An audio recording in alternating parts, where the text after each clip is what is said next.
Supreme कोर्टाच्या नियमानुसार decibel तपासून कारवाई करताना यंत्रणांसमोर अनेक अडचणी निर्माण होत आहेत। कोर्टाच्या निर्देशानुसार दिवसा 55 डेसिबल तर रात्री 45 डेसिबलचं बंधन आहे। पण खरंच याचं पालन होतं का? अजानच्या आधीचा डेसिबल आणि अजान सुरू असताना डेसिबलच्या आवाजाचा न्यूज 18 लोकमतनं रियालिटी चेक केला। नाशिकमधल्या रियालिटी चेकमध्ये काय समोर आलं पाहूयात स्पेशल रिपोर्ट।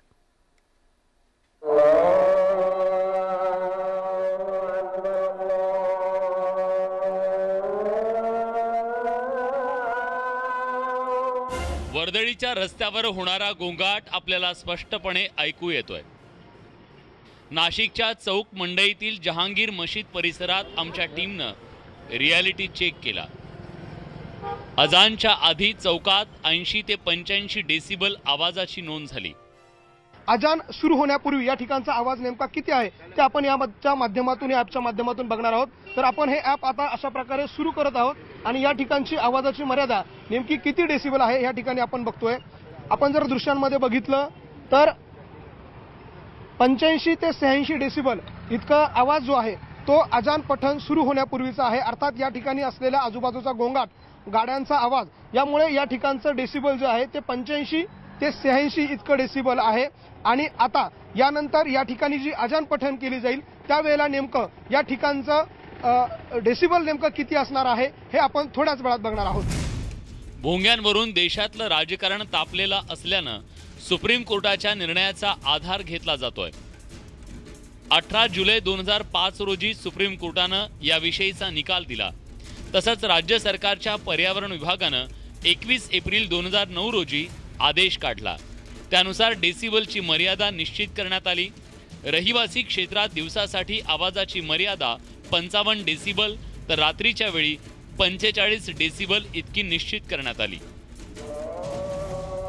अजान सुरू झाल्यावर आमच्या टीमनं त्या ठिकाणी डेसिबलची तपासणी केली।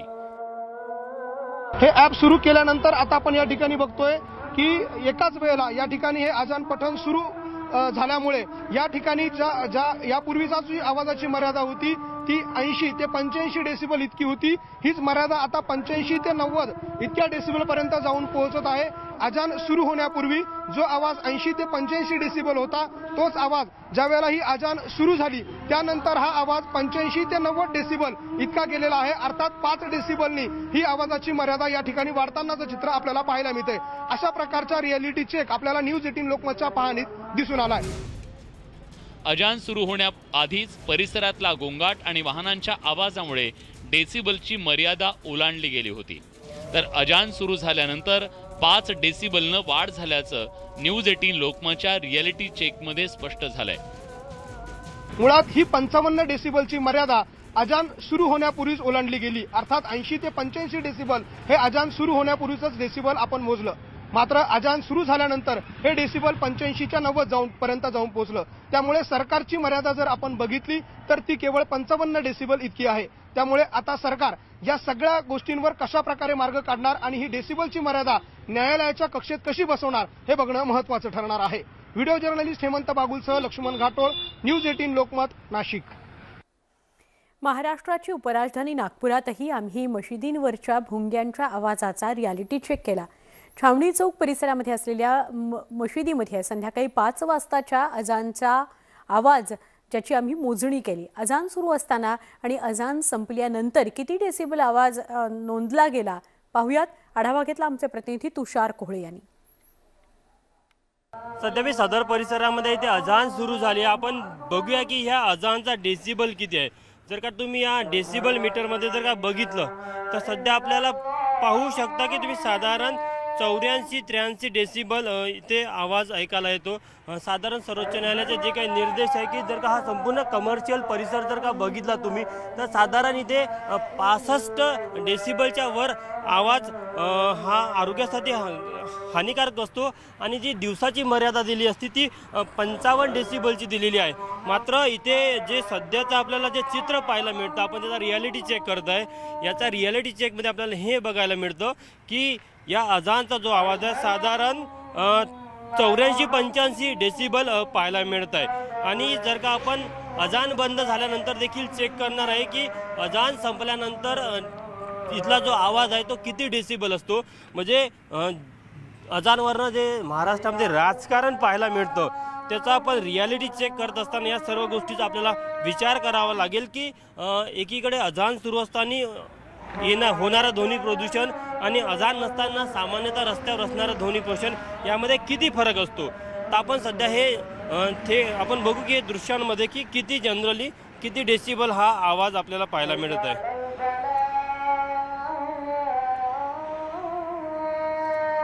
यामध्ये आणखी एक गोष्ट आहे की बघा इथे जे मीटर दिला या मीटरमध्ये स्पष्ट दिला आहे की 81-82 डेसिबल आवाज सध्या सुरू आहे. अबाव द लिमिटच्या वर आवाज आहे. दिवसाचा जर का तुम्ही कमर्शियल झोलचा डेसिबलचा विचार करायचा झाला तर तो 55 डेसिबल असतो. रात्रीच्या वेळेला साधारण 45 डेसिबल राहू शकतो. पण आरोग्याच्या दृष्टीने जर का बघायचं झालं तर तो आवाज 65 डेसिबलच्या वर असायला नको. मात्र सध्या तरी आपल्याला या अजानचा आवाज 80 डेसिबलच्या वरच पाहायला मिळत आहे. एकंदरीतच यावरनं हे होतं की म्हणजे ज्या प्रकारे संपूर्ण महाराष्ट्रामध्ये अजानवरनं राजकारण पेटलेलं आहे. आता अजान संपलेली आहे त्यामुळे अजान संपल्यानंतर या भागातलं किती डेसिबल ध्वनी प्रदूषण जर आहे हे बघायचं झालं तर आपण आता परत एकदा चेक करूया की अजान संपलेले आणि अजान नंतर या भागामध्ये किती डेसिबल आवाजाचं नोंद होते किंवा ध्वनी प्रदूषणाची नोंद होते. आता बघू की हे बघा म्हणजे अजान संपल्यानंतरही जर का डेसिबल बघायचा झाला या रोडवरचा तर ते साधारण 80 डेसिबलमध्ये 3 ते 4 डेसिबल थोडं कमी आवाज आहे.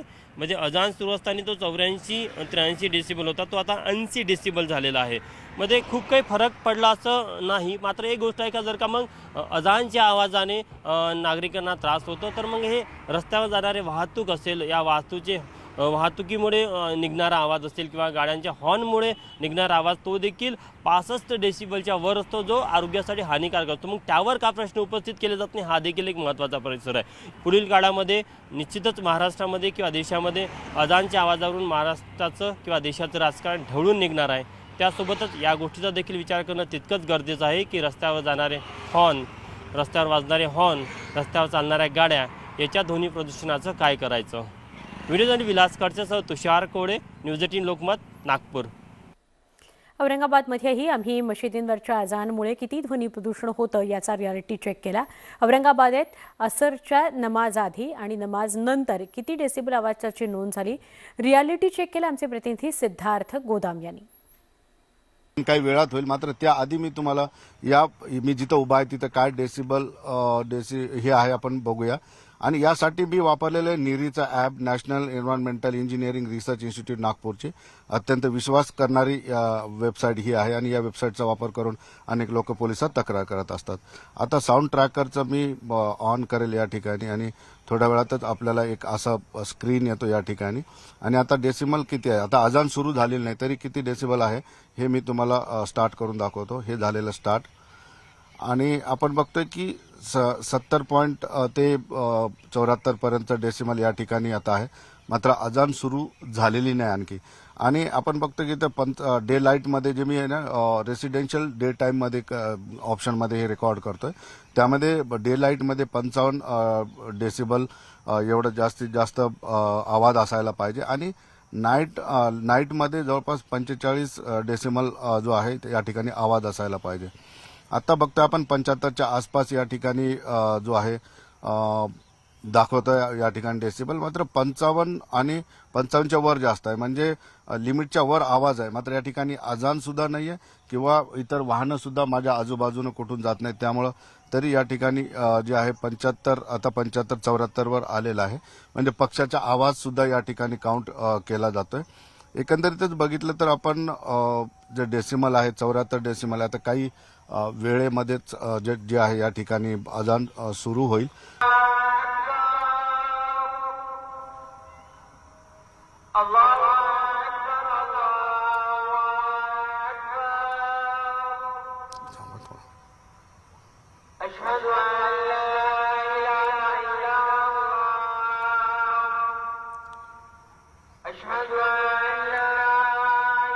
आपण बघितलं की अजानच्या आधी 71 ते 73 होतं आणि आता 73 ते 80 पर्यंत गेलेलं म्हणजे 71 ते 80 पर्यंत अजान सुरू असताना गेलेला आहे. याचा अर्थ सरळ आहे की 71 ते 73 अजान नसताना होतं आणि आता अजान सुरू झाल्यानंतर ते 80 पर्यंत गेलेलं आहे.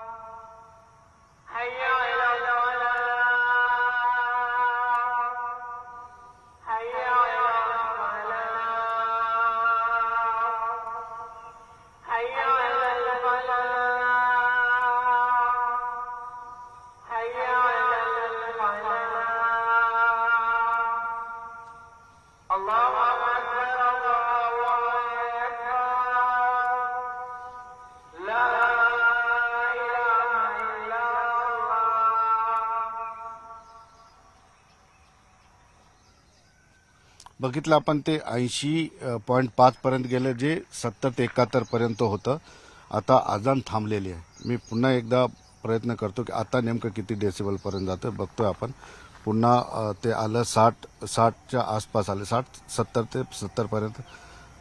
65 म्हणजे 65 आणि 80 15 डेसिबलनी जे आहे एकंदरीतच या ठिकाणी अजानच्या नंतर फरक पडलेला डेसिबलमध्ये. याचा अर्थ सरळ आहे की जे आधीचाच आवाज आहे तो 70 पर्यंत 70 ते 73 डेसिबलपर्यंत होता आणि अजान सुरू झाल्यानंतर तो 80 ते 81 पर्यंत गेला. म्हणजे जवळपास 7 ते 8 म्हणजे 7 ते 8 डेसिबलने हा आवाज वाढलेला आहे.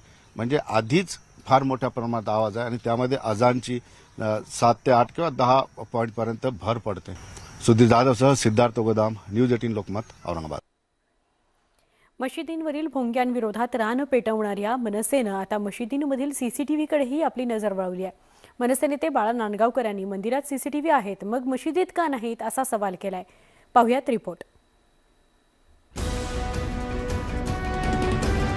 मनसे अध्यक्ष राज ठाकरेंनी मशिदींवरील भोंग्यांच्या विरोधात भूमिका घेतल्यानंतर मनसे नेते बाळा नांदगावकरांनी आणखी एक महत्त्वाचा मुद्दा उपस्थित केलाय. मंदिरांमध्ये सीसीटीव्ही लावलेले असताना मशिदीत सीसीटीव्ही का नाहीत असा सवाल त्यांनी उपस्थित केला. जवळपास सगळ्या मंदिरांमध्ये सीसीटीव्ही लावलेले आहेत, मात्र मशिदींमध्ये सीसीटीव्ही आहेत का असा सवाल मनसे नेते बाळा नांदगावकरांनी केलाय. सर्वधर्मीय प्रार्थना स्थळांमध्ये सीसीटीव्ही यंत्रणा का करू नये असेही ते म्हणाले. तसंच हे सगळं केल्यास अनेक चुकीच्या गोष्टींना चाप बसेल, तसंच असं करण्यास कुणाचाही आक्षेप असण्याचं कारण नाही. सरकारनं याची नियमावली बनवून त्याची कठोर अंमलबजावणी करावी अशी मागणीही त्यांनी केली आहे. सीसीटीव्ही लावण्यामध्ये गैर काय, तिथे जर काही गैरप्रकार कुठेही होत असेल तर तो टाळला जाईल त्यानिमित्ताने. त्यामुळे ती खरं तर ही स्तुत्य सूचना आहे त्यांची, त्याचं पालन सगळ्यांनी करावं अशी अपेक्षा आहे. दरम्यान प्रार्थना स्थळांमध्ये सीसीटीव्ही लावणं बंधनकारक नसल्याचं स्पष्टीकरण गृहमंत्री दिलीप वळसे पाटलांनी दिलं.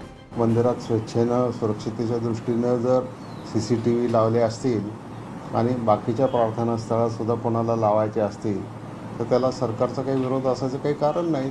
ज्याने त्याने आपापल्या स्वच्छेप्रमाणे निर्णय करावा. बाळा नांदगावकरांनी उपस्थित केलेल्या या मुद्द्यावरून आता नव्या वादाला तोंड फुटण्याची शक्यता नाकारता येत नाही. दरम्यान राज ठाकरेंनी भोंग्यांविरोधात आक्रमक भूमिका घेतल्यानंतर मनसे प्रवक्ते गजानन काळेंनी नवी मुंबईत कॉलेज शेजारी असलेल्या मशिदीच्या भोंग्याचा त्रास होत असल्याची तक्रार केलेली आहे. माझं पोलिसांना सांगणं आहे, लोकांनी आमच्याकडे तक्रारी केल्यात, या महाविद्यालयातल्या पालकांच्या आमच्याकडे तक्रारी आहेत. आपण योग्य ती कारवाई आणि योग्य तो विचार या विषयासंदर्भात करावा. भोंगे हे उतरवलेच गेले पाहिजे, त्याच्याशिवाय दुसरा कुठलाही मार्ग नाही. राज्यात भोंग्यांवरून नवा वाद निर्माण झालेला असताना आता शिवसेना खासदार संजय राऊतांनी भोंग्यावर देशव्यापी धोरण तयार करावं अशी केंद्राकडे मागणी केलेली आहे. आता जे काही राजकीय भोंगे वाचतायत हिंदुत्वाच्या नावाखाली, हे जे काही ढोंग चाललंय भोंग्यांच्या संदर्भात, हे ज्या प्रकारे सुरू आहे त्याच्याविषयी मला एवढंच म्हणायचं आहे सध्या की महाराष्ट्रात ठीक आहे, सरकार आहे, कायदा आहे, ते पाहतील, पण या संदर्भात भोंग्यांच्या संदर्भात एक नॅशनल पॉलिसी, राष्ट्रीय धोरण, नॅशनल पॉलिसी बनानी चाहिए मोदी सरकारने. राऊतांच्या या मागणीवरून विरोधी पक्षनेते प्रवीण दरेकरांनी टोला लगावलाय. केंद्राने काय करायचं या संदर्भात या देशाचे पंतप्रधान नरेंद्र मोदी साहेब सक्षम आहेत. पंतप्रधान म्हणून 7 वर्षाच्या कालावधीमध्ये धाडसी निर्णय घेत अगदी धारा 370 सारखा विषय जो कुणालाही वाटलं नाही, तो विषय घेण्याचं धाडस असणारा पंतप्रधान या देशाचा आहे. त्याच्यामुळं केंद्राने काय करावं याचा सल्ला घेण्याची राऊतांकडून अजून तरी केंद्राला वेळ आलेली नाही. आणि केंद्राचा हस्तक्षेप नको वेळोवेळी म्हणणारे, गरज आली की केंद्राची मदत पाहिजे. भोंग्याच्या प्रकरणावरून राज ठाकरेंनी दिलेल्या अल्टिमेटमच्या पार्श्वभूमीवर सध्या महाराष्ट्रभर राजकारण तापलंय. त्या पार्श्वभूमीवर प्रशासनाकडून शांततेचं आवाहन केलं जात आहे. त्यामुळे येत्या काळात राज्यात अनेक राजकीय घडामोडी पाहायला मिळणार एवढं निश्चित. Bureau report, news 18 Lokmat. Raj ठाकरेंच्या औरंगाबादमधील सभेची मनसेनं जोरदार तयारी सुरू केली आहे. दुसरीकडे राज ठाकरेंच्या औरंगाबादमधील सभेला विरोधही होतोय. विविध राजकीय पक्ष आणि संघटनांनी जिल्हाधिकारी आणि पोलिसांना निवेदन देत सभेला परवानगी नाकारण्याची मागणी केलेली आहे. वारं खूप सुटलंय आणि जे सुटलंय ते आपलंच आहे. औरंगाबादमधील 1 मे रोजीच्या सभेसाठी मनसेनं कंबर कसली आहे. मुंबई आणि ठाण्यानंतर शिवसेनेचा बालेकिल्ला असलेल्या औरंगाबादमध्ये मनसे हिंदुत्वाचा एल्गार करणार आहे.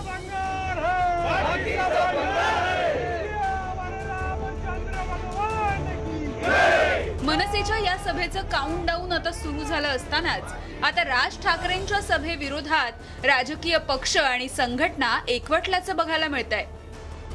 राष्ट्रवादी काँग्रेस अल्पसंख्याक विभाग, वंचित बहुजन आघाडी, प्रहार जनशक्ती पक्ष, ऑल इंडिया पॅन्थर सेना, GAC संघटना अशा काही संघटनांनी औरंगाबाद आधीच संवेदनशील शहर असल्याचं सांगत राज ठाकरेंच्या सभेला परवानगी नाकारण्याचं निवेदनच दिलंय.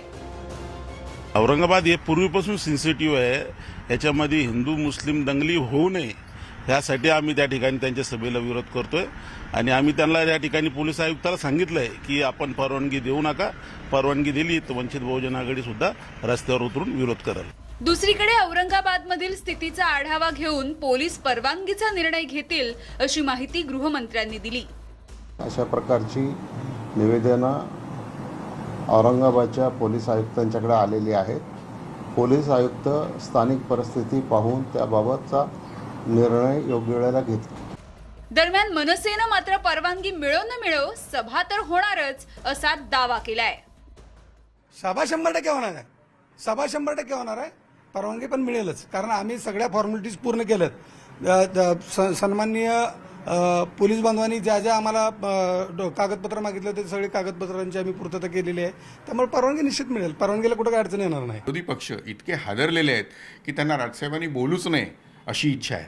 पण ही जरी इच्छा असली तरी सर्वसामान्य जनतेला राजसाहेब जे बोलतायत ते पटतंय, आवडतंय आणि त्यामुळे ही सभा तर होणारच. त्यामुळे कोणी किती विरोध केला तरी सरकारने सतत विवेकबुद्धी जागृत ठेवून त्याच्याकडे दुर्लक्ष करावं आणि आमची सभा तर अशी होणारच आहे. मला त्याबद्दल काही शंका अजिबात माझ्या मनात नाही आहे. सत्ताधाऱ्यांकडून सातत्यानं राज ठाकरेंच्या भोंग्या विरोधी भूमिकेमुळे सामाजिक तेढ निर्माण होण्याची शक्यता वर्तवली जातीये. त्यातच आता औरंगाबादमधील काही पक्ष आणि संघटनांनी सुद्धा सभेच्या विरोधामध्ये भूमिका घेतल्यानं परवानगीवरून मनसे आणि सरकारमध्ये जुंपण्याची शक्यता आहे. सिद्धार्थ गोदामसह bureau report, news 18 Lokmat, Aurangabad. एक महत्त्वाची बातमी आपण बघणार आहोत. नाशिकच्या मध्यवर्ती कारागृहामध्ये घोटाळा झालेला आहे. कैद्यांना शिक्षेत फायदा होईल अशी खाडाखोड अभिलेखात करण्यात आली आहे. तत्कालीन तुरुंग अधिकारी आणि 2 कर्मचाऱ्यांच्या विरोधात नाशिक रोड पोलीस ठाण्यात गुन्हा दाखल करण्यात आलाय. 3 कैद्यांच्या अभिलेखामध्ये व्हाईटनर लावून खाडाखोड केल्याचं तुरुंगात चौकशीत निष्पन्न झालंय. त्यानंतर शामराव गीते, माधव खारगे आणि सुरेश डाबेराव या 3 अधिकाऱ्यांविरोधात शासकीय दस्तऐवजात फेरफार केल्याचा गुन्हा दाखल करण्यात आलेला आहे. खूप गंभीर ही घटना आहे. 3 कर्मचाऱ्यांच्या विरोधात गुन्हा दाखल झालाय. त्यांनी कैद्यांच्या अभिलेखामध्ये काहीतरी खाडाखोड केलेली होती. व्हाईटनर लावून चक्क खाडाखोड करण्यात आलेली होती. नाशिकच्या मध्यवर्ती कारागृहामधला हा घोटाळा समोर आलेला आहे. कैद्यांना शिक्षेत फायदा होईल अशी ही खाडाखोड होती आणि त्यामुळे 3 कर्मचाऱ्यांवर कारवाई झाली आहे. त्यांच्या विरोधात गुन्हा दाखल करण्यात आलेला आहे.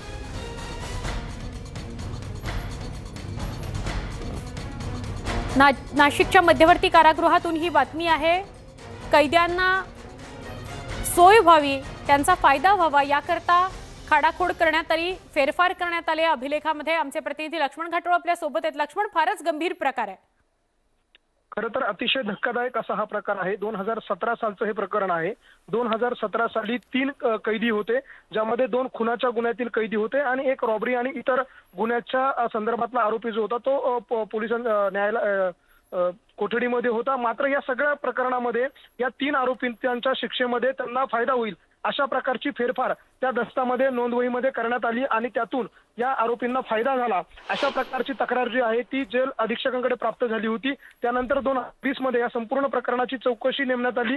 2020 ते 21 असं तब्बल 7 ते 8 महिने 1 वर्षाच्या कार्यकाळामध्ये ही संपूर्ण प्रकरणाची चौकशी झाली आणि त्या चौकशी अंती ह्या संपूर्ण प्रकरणामध्ये घोटाळा झाल्याचं तथ्य जे आहे ते समोर आलं आणि त्यानंतर नाशिक रोड मध्यवर्ती कारागृहाच्या अधिकाऱ्यांनी एका प्राधिकृत अधिकाऱ्याच्या मार्फत नाशिक रोड पोलीस ठाण्यामध्ये या प्रकरणाचा गुन्हा दाखल केलेला आहे. त्यामध्ये 3 अधिकाऱ्यांच्या विरोधामध्ये हा शासकीय दस्तामध्ये फेरफार केल्याप्रकरणीचा गुन्हा दाखल करण्यात आलेला आहे. आणि धक्कादायक म्हणजे हे जे 3 आरोपी जे आहे ज्यांना या शिक्षेमध्ये सूट मिळालेली आहे, हे 3ही आरोपी आता या जेलच्या बाहेर आहे अशी देखील माहिती जी आहे ती सूत्रांकडून मिळते. नक्की, धन्यवाद सविस्तरपणे लक्ष्मण ही माहिती दिली त्याबद्दल.